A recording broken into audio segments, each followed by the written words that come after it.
Hi, welcome to Heather's Plant Corner. If you're one of those people who struggle with watering your houseplants, maybe you overwater, you underwater, you forget to water entirely, then I want to give you a unique, beautiful solution to having houseplants in your home.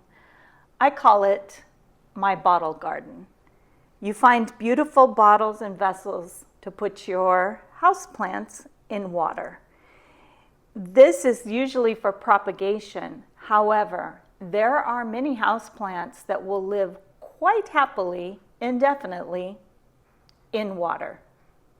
So there are a few suggestions I want to give you. First, find a houseplant loving friend who will give you some cuttings of houseplants that you like. Ask them what is their favorite houseplant and just get a little cutting from it.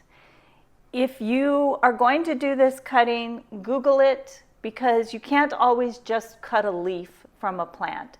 Some require more of the stem or a leaf node, which you will see in the pictures, to come in contact with the water and produce roots. So Google the plant and how to take a cutting for propagation. The next thing is water. The water is going to provide the oxygen that the roots need to grow. So the water needs to be changed fairly regularly. Every couple of weeks, I've gone longer, you just want to take the plant out of the water, out of the bottle. You're going to look at the roots, make sure there's no algae or debris in the roots, and rinse it off. If the roots have filled the container, this is a good time to just trim them back. You can trim up to 1/3 of the roots back. Then you want to use room temperature water. And if you're using tap water, make sure you've let it set for at least 24 hours in an open container. And this allows all the chlorine to dissipate out of it. You can use bottled water or distilled water, whatever your preference is. Just make sure it's room temperature. Also, every once in a while, you just want to add a couple of drops of diluted liquid fertilizer. The plants are not in soil, so they aren't getting nutrients, so you have to provide some for them. Again, not very often, and just a couple of drops. If it's a very small container, 1 drop of diluted liquid fertilizer of your choice. This is a fairly easy process. You don't have to worry now about water. You're just going to keep the bottle topped up. The next thing you have to provide is lighting. No direct sunlight. You want indirect or diffused light. No direct sunlight on the leaves. I love grow lights. You can find some pretty grow lights, and they will be quite happy under grow lights. Or keep them out of the sun, but they do need some light.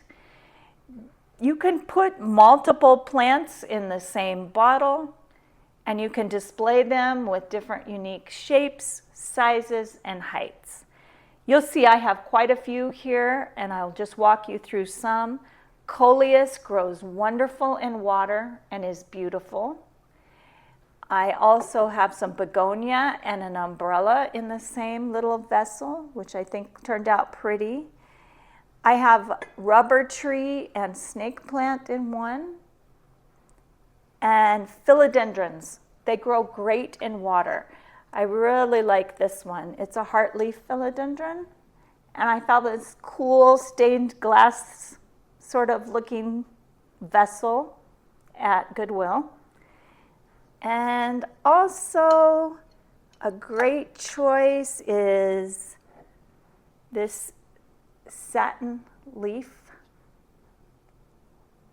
pothos. They're wonderful. Pothos do great in water. Ivy does good in water. A little Madagascar dragon tree cutting. Some rosemary. Herbs do great in water.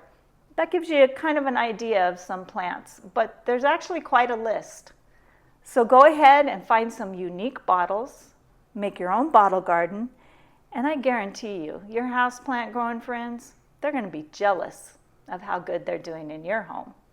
They're beautiful, and it's unique to you. So decorate it the way you want your space to look.